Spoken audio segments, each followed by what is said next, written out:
In this video, you are going to see how to write inside a circle in Microsoft Word document, as you can see here. Let's get started. Let us go to Insert, go to Shape, pick an oval shape and hold down the Shift key and drag it over here to make a proper circle.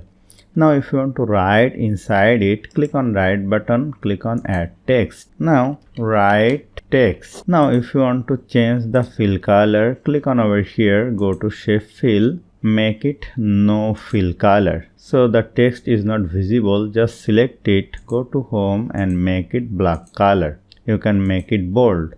Now if you want to change the outline, click on over here, go to Shape Format, Shape Outline.